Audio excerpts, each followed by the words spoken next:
pinakamainit na balita ngayong tanghali. LPA sa loob ng parganap ng bagyo, tatawaging Krisi. Discount sa MRT3, LRT1 at LRT2 ng mga senior citizen at PWDs, 50% na. PCO Chief Dave Gomez, pinagsusumite ng courtesy resignation ang lahat ng opisyal hanggang July 18. Sa MBC TV correspondents, higit kalahating milyong pisong halaga ng illegal na droga na kumpiska sa Abukay, Bataan. Sa MBC TV Sports, LRT2 promo campaign para sa 2025 FIVB Men's World Championship nagsimula na. At sa Showbiz Spotted, BTS Jungkook balik Instagram matapos i-delete ang account noong 2023.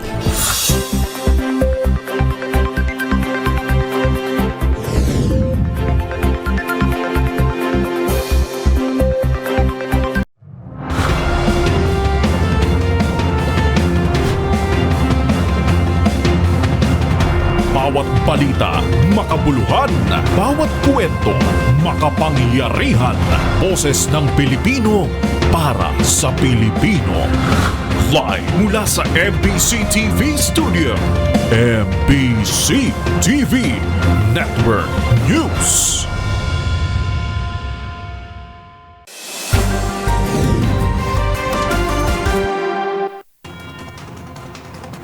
Pilipinas, una sa ating mga balita. Good news para sa mga commuter. Maliban sa mga estudyante, makakamenos na rin ang pasahe sa pangunahing train lines ang mga senior citizen at persons with disabilities o PWDs simula ngayong araw. Kasabay nito, inanunsyo ni Pangulong Bongbong Marcos na umarangkada na rin ang ilang units ng natenggang Dalian trains mula China. Ang mga detalye alamin sa ulat ni Let Narciso. Kalahati na lang ang kailangang bayaran sa pasahe sa tren ng mga lolo't lola at may kapansanan. Inilunsad ngayong araw sa pangunguna ni Pangulong Ferdinand Marcos Jr. ang 50% discount para sa senior citizens at persons with disabilities na sasakay sa Light Rail Transit Lines 1 at 2, gayon din sa Metro Rail Transit Line 3. Sa aktibidad na ginanap sa MRT3 Santolan Annapolis Station sa Quezon City, sinabi ng Pangulo na layo ng programa na kahit paano ay matulungan sa gastusin ang mga nakatatanda at PWDs. Alam naman natin, yan ang mga grupong yan, mga estudyante, ang PWD, mga senior citizens, ay talaga naman kailangan ng tulong natin dahil very limited ang kanilang income. Tinayang nasa 13 milyong seniors at 7 milyong PWDs ang inaasahang makikinabang sa programa. Matatanda ang una ng itinaas sa 50% mula sa 20% ang diskwento sa mga estudyanteng sumasakay ng tren. Kasabay nito ay inanunsyo ni Pangulong Marcos na magagamit na simula ngayong araw ang ilan sa Dalian trains. Ayon sa Pangulo, halos 10 taon nang nakatenga ang naturang mga tren na binili ng Pilipinas sa China noong pang 2014. Pero ngayon anya ay magagamit na ang 9 na bagon mula sa 48 Dalian trains habang ang iba ay patuloy pa ring inaayos para mapakinabangan. Tiniyak natin na kung ano ba ang kailangan gawin para magamit ang Dalian train na ito ay gawin na natin. Kaya itong tren na nakikita natin sa harap natin ito, naayos na ito, pwede nang gamitin. Para sa MBC TV Network News, ito si Let Narciso. Una sa Pilipinas, una sa Pilipino.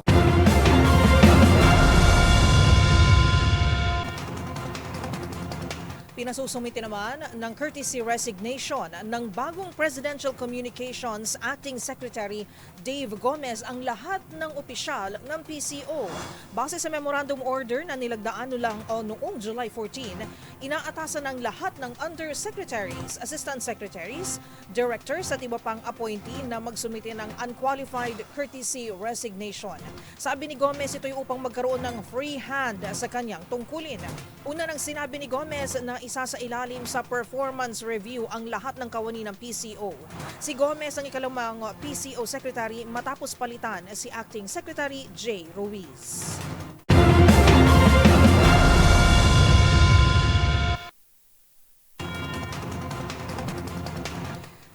Napubliko na ng PNP Forensics Group ang mga nahakot na sako-sakong kalansay sa pagnaon sa nagpapatuloy na search and retrieval operations para sa mga nawawalang sabungero sa ilalim ng Taal Lake. 6 sa skeletal samples ang posible raw galing sa tao. Una sa balitang yan si Edniel Parosa. Ipinasilip ng PNP Forensic Group sa media ang itsura ng skeletal remains na nakuha sa Taal Lake sa gitna ng paghanap sa mga nawawalang sabungero. Kabilang dito ang isa sa 6 na samples ng butong hinihinalang galing sa tao batay sa unang pagsiyasat ng unit. Makikita sa larawang ibinahagi ng Forensic Group ang portion ng hip bone o balakang ng isang kalansay na nakuha sa lawa ng Taal. Maliban dito, ipinakita rin ng pulisya ang iba pang samples na bahagi naman ng lumbar section o gulugod ng isang individual, pero hindi na ito pinakunan muna ng larawan sa media. Kasama ang 6 na ito sa 71 samples na hawak na ng Kampo Krame. Ayon kay Lieutenant Colonel Edmar De La Torre, hepe ng PNP FG DNA Laboratory Division, dadaan ito sa segregation na tatagal ng 5 to 7 days at DNA cross-matching na tatagal ulit ng panibagong 5 hanggang 7 araw.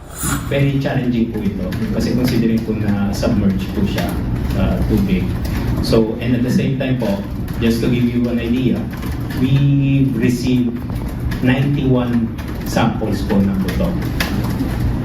Hindi naman po malalaki lahat, may malalaki, may mga maliliit, pero it's just to tell you po yung kung gaano po ka-challenging po itong mga ginagawa po namin. At the same time po, hindi po kami nagbibigay po ng false hope sa kanila na saying na madali to, mabilis to.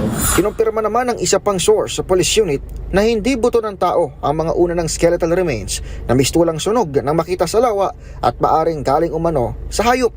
Ipinagtanggol din ng PNP-FG ang umano'y mishandling sa nabanggit na mga labi. Unlike the academe po, real case scenario po ito, marami pong mangyayari. Marami pwedeng mangyayari na hindi po namin control. So although hindi po kami yung gumawa yung po, ang iniintindi po namin is sa mga ganyan po mga senaryo, marami pong po na hindi namin makakontrol. Para sa MBC TV Network News, ito si Edniel Parosa na DZRH. Una sa Pilipinas, una sa Pilipino.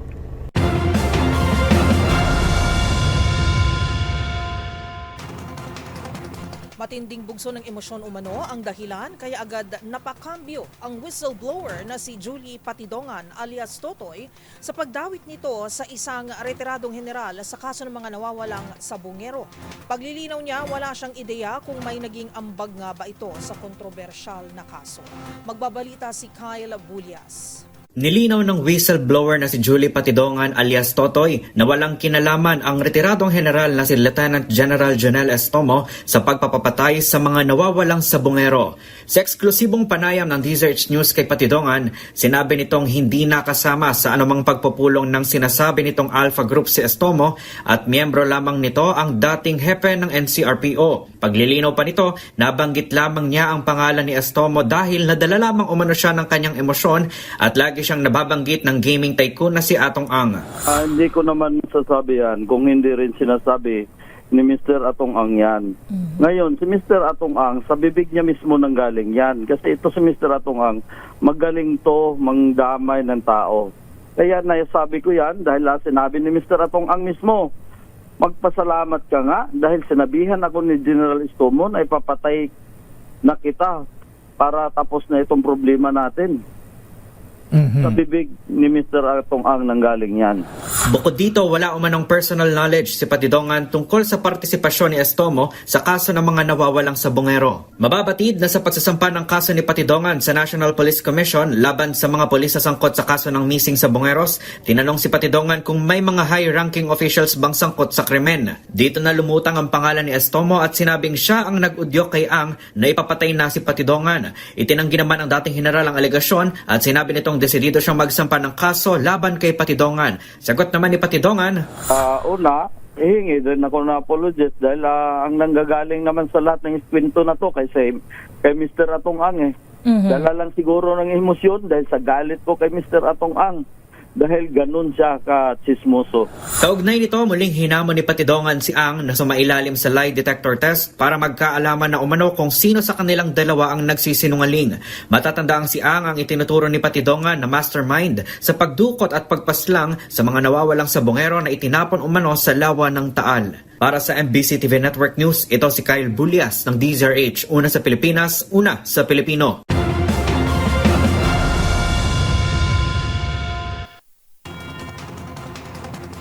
Sa iba pang balita, binuksan ng Metropolitan Manila Development Authority o MMDA at Manila LGU ang floodgate na nakalagay sa bahagi ng Rojas Boulevard. Naglagay na rin sila ng catch basin bilang pansalo ng mga inaanod na basura.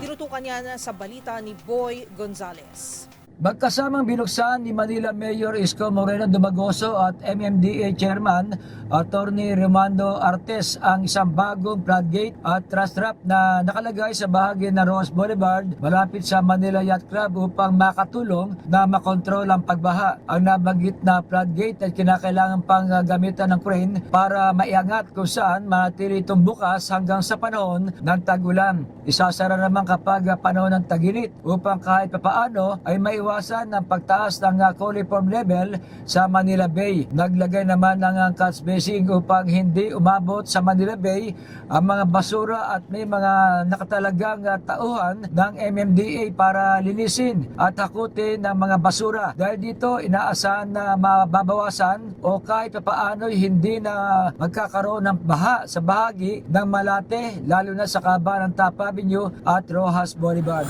Hopefully, mabawasan yung stock ng water somewhere in the east going to the west.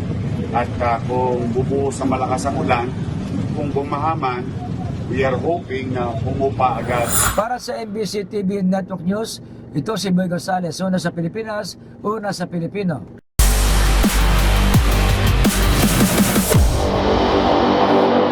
Ilang buwan na lang bago ganapin ang FIVB Volleyball Men's World Championship sa Pilipinas, puspusan ang paghahanda ng bansa para sa naturang tournament.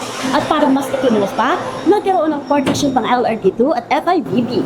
Nakipagtulungan ng Philippine National Volleyball Federation sa Light Rail Transit Authority para ipromote ang 2025 FIVB Volleyball Men's World Championship sa pamamagitan ng LRT2. Isang train na may buong wrap design at mga poster sa loob ang inireveal sa publiko sa pagdulunsad ng kampanya noong Martes, July 15 mula Recto Station hanggang Santolan Station. Dumalo sa launch sina PNVF at Asian Volleyball Confederation President Ramon Tatsuzara, Philippine Sports Commission Chairman Patrick Gregorio at mga miyembro ng Alas Pilipinas Men's at Beach Volleyball teams. Ayon kay Susara, malaking bagay ang naturang partnership para sa promotion ng 2025 FIVB Volleyball Men's World Championship kung saan magsisilbing host ang Pilipinas. I'm so happy that LRT gave us opportunity to promote the Men's World Championship. It's really a big thing. It's very historic for volleyball and for the World Championship.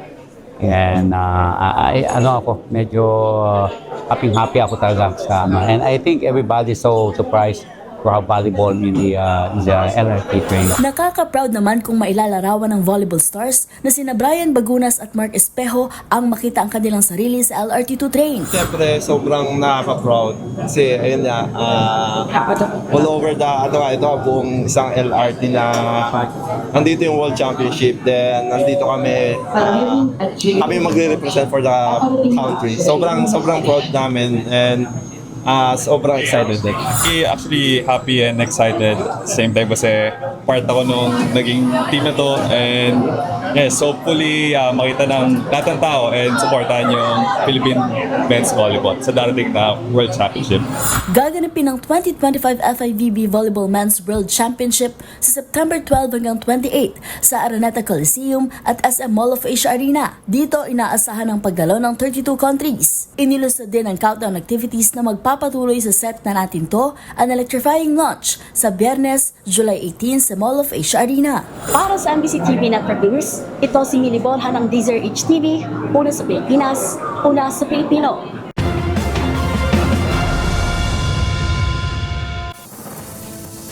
Narito ang mga balitang dapat ninyong abangan. Pork barrel dapat nang tanggalin na ayon sa isang senador. Sa MBC TV Global, Amerika nagbigay ng 50-day ultimatum sa Russia na itigil ang digmaan kontra Ukraine. At sa Showbiz Spotted, BTS Jungkook nagbabalik Instagram matapos ang 2 taon.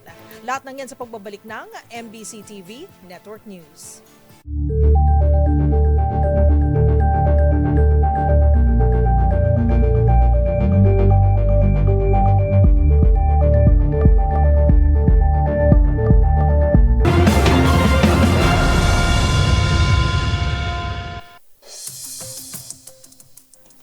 Sa pagpapatuloy ng ating balitaan sa kalagayan ng ating panahon, ganap ng bagyo ang o tropical depression ang binabantayang low pressure area 780 kilometers silangan ng Virac, Catanduanes. Taglay ng tropical depression Krising ang lakas ng hangin na 45 km per hour at mabilis na kumikilos pakanluran sa bilis na 35 km per hour. Ihanda ang mga payong at mga pananggalang sa ulan dahil masungit na panahon ang sasalubong ngayong Miyerkules sa malaking bahagi ng Luzon at sa buong Visayas at Mindanao. Epekto ito ng habagat sa kanluran at bagyong Krising sa silangan. Inaasahang magdadala ito ng malalakas na pagulan sa Bicol, Eastern Visayas, Dinagat Islands at Surigao del Norte. Habang southwest monsoon naman ang magpapaulan dito sa Metro Manila, Mimaropa, mga lalawigan ng Cavite, Laguna, Batangas, kasama rin ang Zambales at Bataan. Sa rainfall advisory ng Pag-asa, partikular na tatamaan ang Kabikulan, Northern at Eastern Samar, pati ang Biliran. Iba yung pag-iingat po sa banta ng pagbaha at pagguho ng lupa. Samantala, apektado rin ng habagat ang nalalabing bahagi ng Visayas at Mindanao.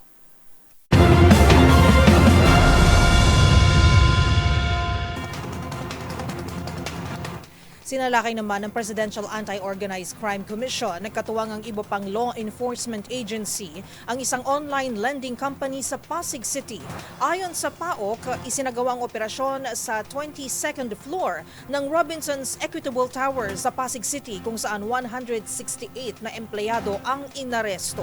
Kita sa mga na-recover na chat message ang pangaharas sa mga lender na ginagawan pa ng group chat online.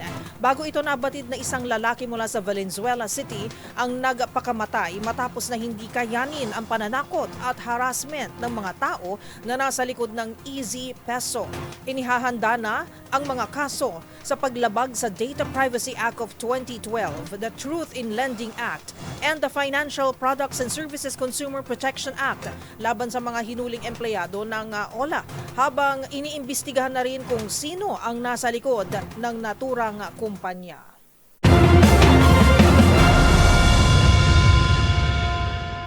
Samantala, sinegundahan naman ni Senator Risa Ontiveros ang naunang mungkahi ni Senator Ping Lacson na tanggalan ng pork barrel funds ang mga mambabatas. Git ng senadora, mas makabubuting ipaubaya na lang sa ehekutibo ang gastusin ng gobyerno nang maiwasan ang anumang tangka ng katiwalian. Narito ang report ni Raymond Dadpaas. Pabor si Senador Risa Ontiveros sa mungkahing tanggalin na ang mga pork barrel fund ng mga congressmen at mga senador. Kasunod dito ng binuhay na panukala ni Senador Panfilo Ping Lacson na tanggalan ng pork barrel fund ng mga mambabatas. Dahil sa 2025 national budget ay nabulgar na may senador na nakakuha ng 10 billion pesos na pork barrel habang may congressman na 15 billion pesos ang pork. Ayon kay Hontiveros, mas mabuting ipaubaya na sa Executive Department ang paggasta sa pondo ng pamahalaan. Ang tanging responsibilidad ng Kongreso ay tingnan kung tamang appropriation ng budget at kung tama ang paggamit nito. Natumao man ang senador at muling bumalik sa Senado si Senador Ping Lacson na ang pangunahing advokasya ay ang pagbabantay sa national budget. Dahil ngayong 2025 ay naging kontrobersyal ang inaprobahang 6.352 trillion pesos national budget dahil ibang-iba umuna ito sa orihinal na isinumite ng Malacanang. Tinawag ito ni Senator Lacson na mangled beyond recognition dahil sa napakaraming mga congressional insertion na pinaniniwala ang ugat ng katiwalian. Nauna nang iniulat ng Malacanang na inaprobahan na ni Pangulong Bongbong Marcos ang 6.793 trillion pesos na 2026 proposed national budget. Payag naman po ako kasi in principle naman yung mga pondo talaga ay dapat hawak ng o ginagastos ng executive. Opo, mula barangay hanggang sa Office of the President. At ang i-preserve talagang kapangyarihan naman namin sa Kongreso ay yung appropriation, yung power of the purse. Pati yung pag-examine yan ba ay nagagastos na maayos or mali. Kaya Para sa MBC TV Network News, ito si Raymond Adpaz ng DZRH, una sa Pilipinas, una sa Pilipino.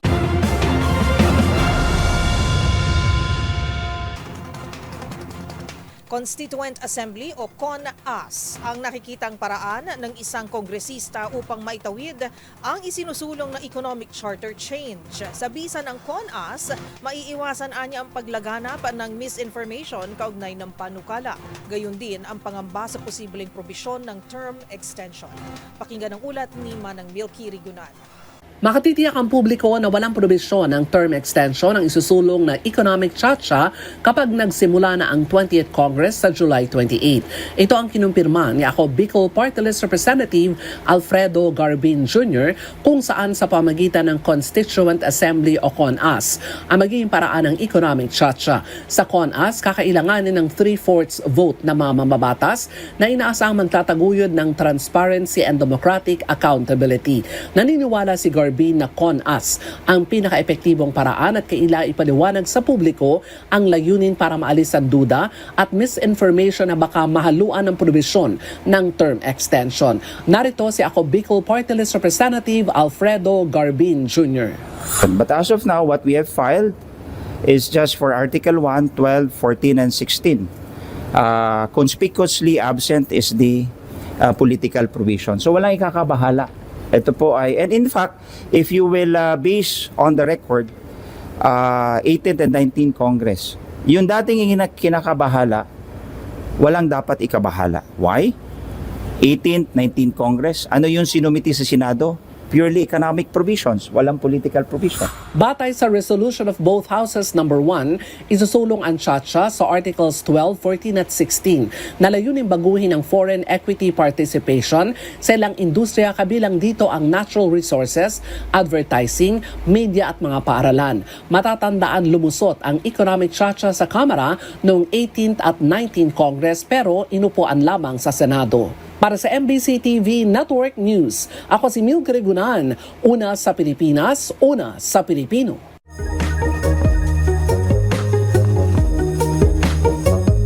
Sa gitna ng magulo at mapanganib na mundo, mahalaga ang ating mga paningin. Pero para sa iilan na ang mundo'y madilim, kapansin-pansin ang kanilang tila mas matalas na pandama. Alamin na des, bakit malakas ang pandama ng mga bulag? Ang heightened senses ng taong bulag o visually impaired ay dahil sa phenomenon na kung tawagin ay neuroplasticity. Ayon sa mga scientist, itong abilidad ng ating mga utak na mag-adjust sa kawalan ng paningin at i-reallocate ang sensual capacities nito sa iba pang natitirang senses tulad ng pandinig at pang-amoy. Hindi ito superpowers at sa halip ay isa lamang pagbabago sa brain function at process para punan ang nawawala nitong kakayahan. Kaya kung napapaisip ka kung bakit mas mabilis makakilala ang mga bulag kahit pasayakap o amoy lamang ng isang tao, ito ay dahil sa neuroplasticity. Tandaan, mas makulay ang mundo kung alam mong hiwagas sa pag-ikot nito. Ako po si Arnold, nagpapaalalang sa kaalaman ay walang labis, magsaliksik para siguradong alam na des.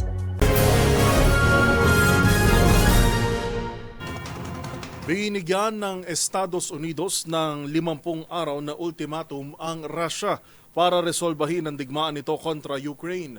Habang nagpakita naman ng pagsuporta ang Hong Kong leaders sa ipinapasang batas na kumikilala sa karapatan ng same-sex couple sa kanilang bansa. Ang mga balita mula sa ibayong dagat tinutukan sa Global Headlines Report ni James Galange.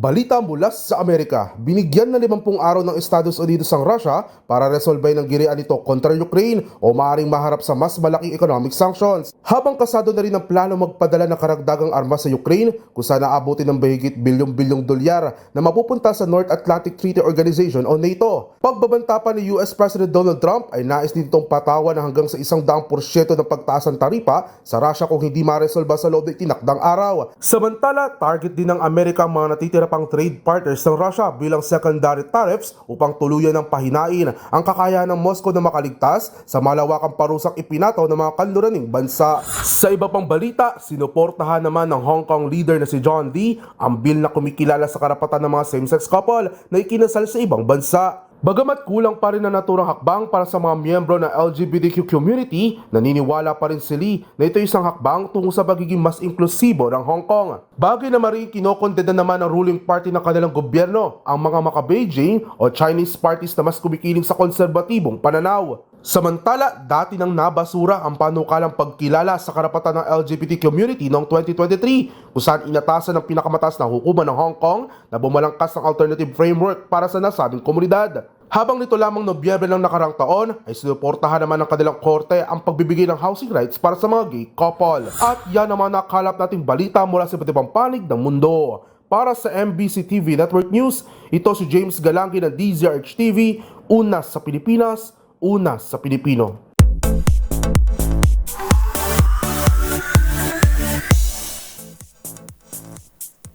Sa mundo ng K-pop, may bago na namang tututukan ang ARMY's 7 days a week. Yan ay dahil nagbukas na ulit ng bagong Instagram account ang youngest member ng global supergroup na si Jungkook.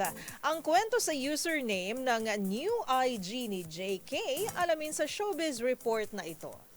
Attention ARMYs! Naka-follow na ba ang lahat sa bagong Instagram account ni BTS Jungkook? After 2 years kasi balik IG ang K-pop superstar matapos burahin ang account noon dahil hindi niya raw ito masyadong nagagamit. Ang username ng new IG ni JK ay @MNI Jungkook na nangangahulugan daw na my name is Jungkook na in-explain ng singer noong mag-IG live kasama ang fellow members na sina RM at V. Ilang oras pa nga lang ang nakalipas mula ng gawin ito ng 7 hitmaker, mayroon na agad milyong-milyong followers ang naturang account. Magunita na noong nakaraang buwan na discharge na sa kanyang mandatory military service si Jungkook after 18 months sa ARMY kasama si BTS Jimin. Last month din ipinagdiwang ng Bangtan Boys ang kanilang 12th anniversary. Para sa MBC TV Network News, ito po ang Showbiz Angel, una sa Pilipinas, una sa Pilipino.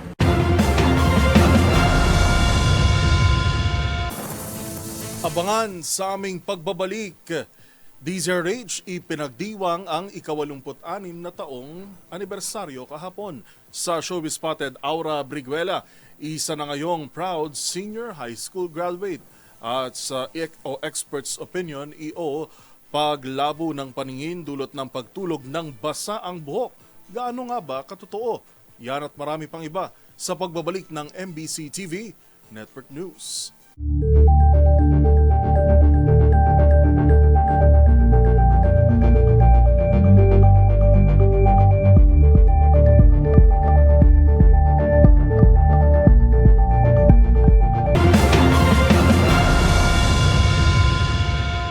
Sa pagpapatuloy ng ating balitaan, nasabat ng mga otoridad sa isang buy-bust operation ang higit kalahating milyong pisong halaga ng iligal na droga sa Abukay, Bataan kaninang madaling araw. Yan at ang iba pang rumarapidong balita mula sa probinsya, hatid ng iba't ibang istasyon sa ilalim ng MBC Media Group.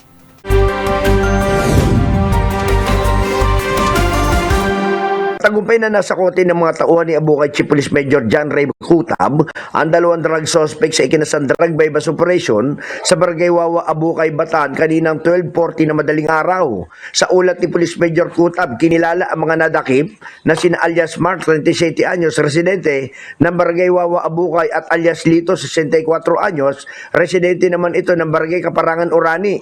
Naaresto ang mga ito matapos kumagat sa ikinasang buy-bust operation. Nakumpiska sa kanila ang 79.99 gramo ng shabu na nagkakalaga ito sa 543,932 pesos. Si alias Mark inamin nito na ika-4 na beses na siya ngayong naaresto sa droga, habang si alias Lito ay ikalawang beses. Ang mga suspect ay nakakulong na ngayon sa Abukay Detention Facility at inihanda na sa kanila ang kasong isa sa pa na paglapag sa Republic Act 9165 o ang Comprehensive Dangerous Drug Act of 2002. Para sa MBC TV Network News, Danny Kumilang, RH37, una sa Pilipinas, una sa Pilipino. Balita mula sa Davao City, naaresto ang isang negosyanteng tubong Marawi City sa isinagawang checkpoint operation ng Task Force Davao at Davao City Police Office sa Kalinan Entry Point noong Hulyo 14, 2025. Kinilala ang suspect sa alias na Mohamed, 25 anyos, may asawa at residente ng Sampura Street, Barangay Lumidong, Marawi City. Na-recover mula sa suspect isang kalibre 40 na baril na may serial number 971187 kasamang isang magazine at 8 bala. Ayon sa mga otoridad, bahagi ito ng kanilang patuloy na pagpapatupad ng Republic Act 10591 o ang Comprehensive Firearms and Ammunition Regulation Act. Sa ngayon, nasa kustodiya na ng Kalinan Police Station 10 ang suspect at mga nakumpiskang ebidensya para sa kaukulang investigasyon at proseso. Para sa MBC TV Network News, ito si June Suter. Una sa Pilipinas, una sa Pilipino.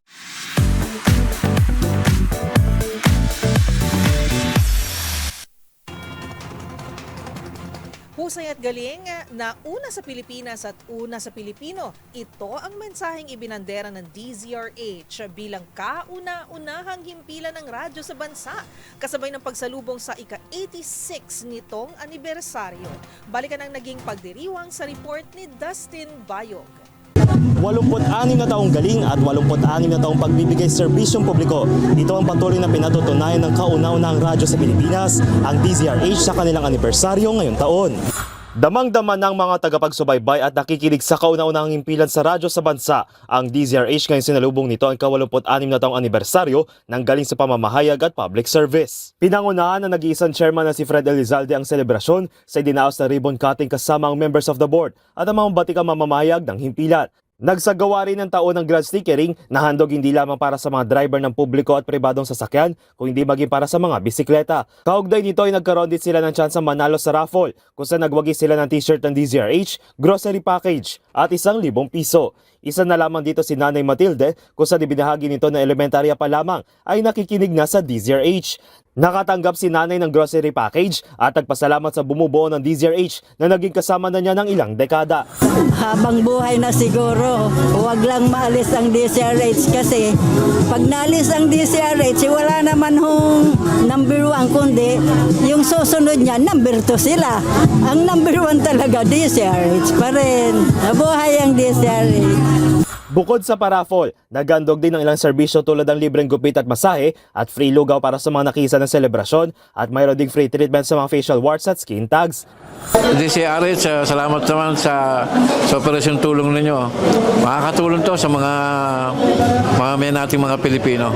Bago nito ay nakisa rin sa selebrasyon ng ilang opisyal ng pamahalaan ng personal na magtungo sa opisina ng MBC Media Group. Kabilang dito sina Attorney at Akbay Representative Chel Jokno, NBI Director Jimmy Santiago, AFP Chief of Staff Romeo Browner Jr., COMELEC Chairman at Attorney George Garcia, Senator Risa Hontiveros at iba pang opisyal ng pamahalaan at private companies. Nagbigay din ng masaya Manila City Mayor na si Isko Moreno.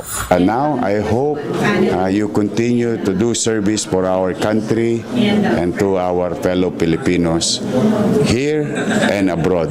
So lalong-lalo na ngayon may TV na. Mas marami tayong ma-reach, mas marami tayong maimpormahan ng tamang balita at sitwasyon ng ating bansa. Congratulations!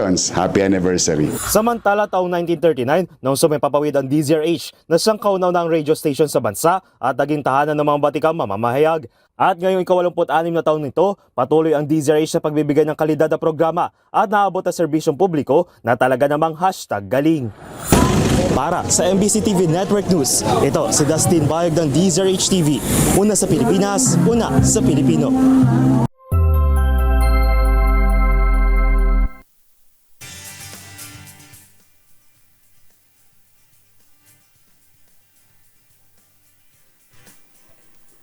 Isa na siguro sa matunog na paniniwala noon magpahanggang ngayon tungkol sa paglabo ng paningin o pagkabulag ng isang tao ay ang pagtulog ng basa ang buhok.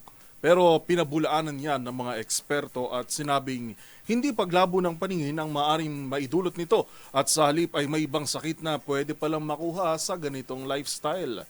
Alamin yan sa Expert's Opinion Report ni Rovic Manuel. Isa na sa gawin nating mga Pinoy lalo na at tayo ay nasa tropical country ay ang maligo ng ilang beses sa isang araw. Sa umaga upang maging fresh the whole day, ang ilan sa hapon upang maibsan naman ang init at syempre sa gabi upang presko naman ang ating pagtulog. Ngunit isa na sa nakagawian ng marami ay ang pagtulog kahit basa pa ang buhok. Kasunod dito, marami pa rin ang nagsasabi at iniuugnay ang paglabo ng paningin at pagkabulag sa pagtulog ng basa ang mga buhok, bagay na pinabulaan na naman ng maraming eksperto.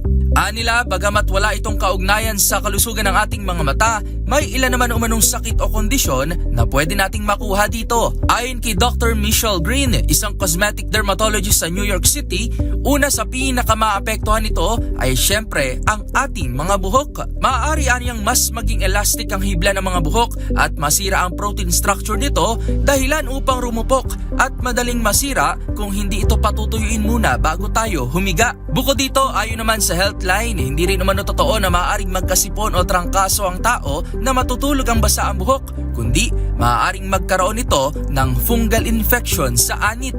Maaari umanong makapag-develop ng fungi sa anit tulad ng malassezia, isang kondisyon kung saan nagkakaroon ng makati na tiny red bumps ang anit o parte ng balat na labis mag-produce ng oil. Maaari rin itong mauwi sa pagkakaroon ng balakubak o dandruff o dermatitis kung hindi makokontrol ang ganitong lifestyle. Bukod rin sa anit, maaari ring pamugaran ng virus o fungi ang ating mga unan o punda sa tuwing ito ay mababasa ng ating mga buhok.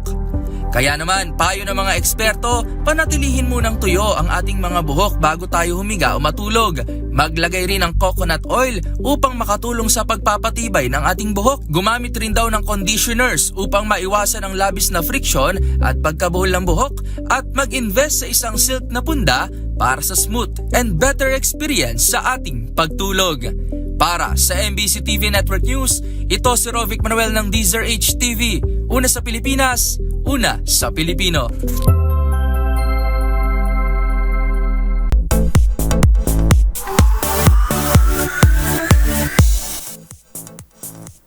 Ngayong graduation season, ilang celebs din ang nagsipagtapos sa kanilang pag-aaral. Yan ay ang komedyanteng si Aura Briguela sa senior high school.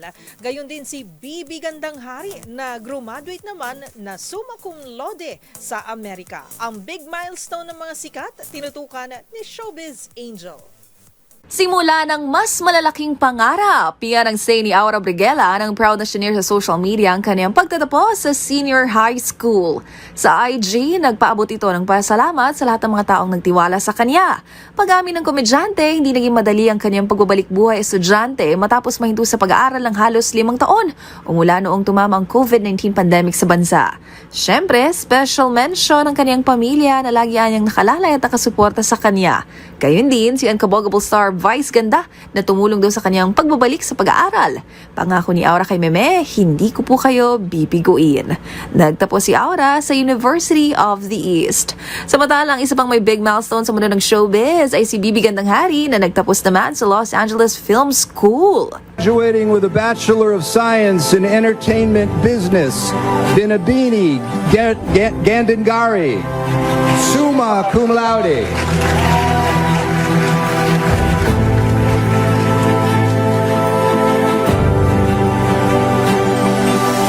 Bukod sa kanyang pagtatapos sa kursong entertainment business, pinarangalan din si Bibi bilang Student of the Month at naging miyembro ng Honor Society of LA. Ayon kay Bibi, ang pagiging summa cum laude ay produkto ng hard work, discipline, perseverance, and determination. Proud din itong shinare na sa kabila ng kanyang pagiging working student ay perfect attendance ito at never na late sa klase. Magunita na taong 2022 nang maging American citizen na si Bibi Gandanghari.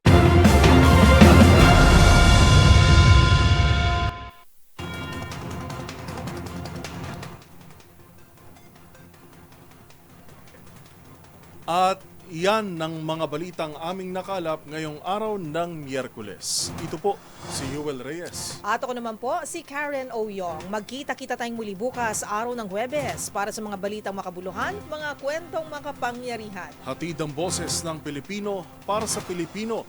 Ito ang MBC TV Network News. Una sa Pilipinas, una sa Pilipino.